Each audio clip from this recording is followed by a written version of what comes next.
Hello ladies and gentlemen, boys and girls, welcome back to the Outer Rim Cantina. Today I'm here to give you guys the very first Star Wars weekly news roundup. Now without further ado, let's just get right into it with our first story. So the first thing on our list here is more Leia and Poe dialogue in Episode 9. That is right, Oscar Isaac recently confirmed the suspicions that unused footage from the previous two Star Wars movies would make their way into Episode 9. He's quoted as saying on an interview, "I wasn't surprised because I remember we were doing that. We worked a lot. Fisher and I worked together so much. We would talk about the scenes and we would get very tight during the shooting of that. So it was a very beautiful thing to see. And it gets carried over into Star Wars Episode 9 as well. It was definitely an unusual thing, but I also think it was right to engage with her character and not just let it be something that fades away. It gives Leia a proper place of honor."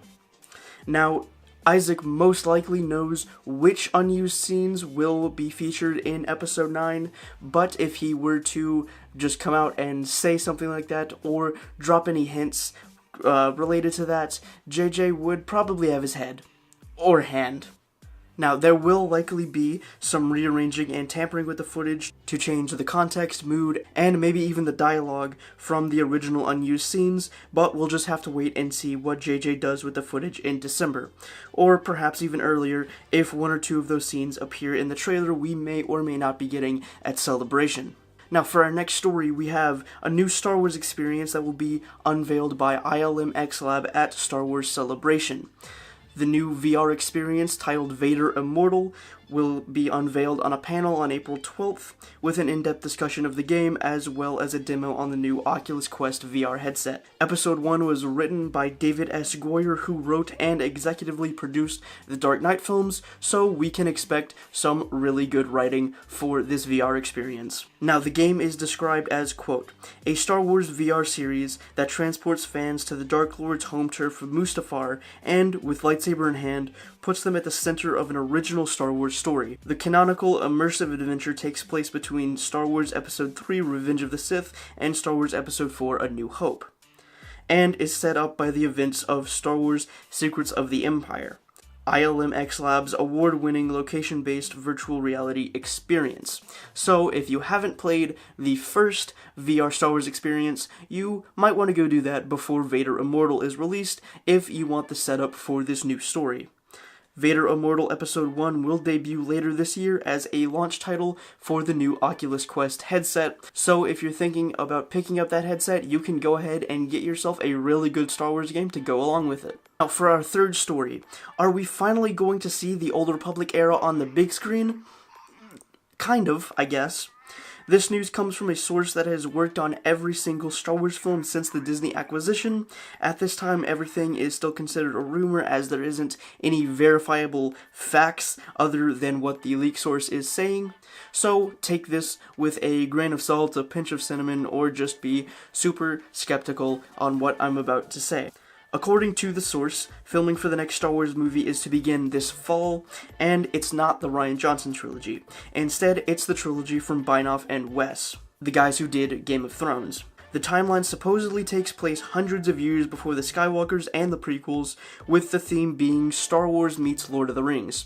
So it's not exactly going to be the Old Republic era we already know and love from the Knights of the Old Republic RPG games and the more recent Old Republic MMO RPG game. Now, the leaker is 95% accurate with this information and said the art departments are in pre-production now while the script is being finalized, so expect some more news about this new Star Wars trilogy in the near future, probably sometime this summer, I would imagine.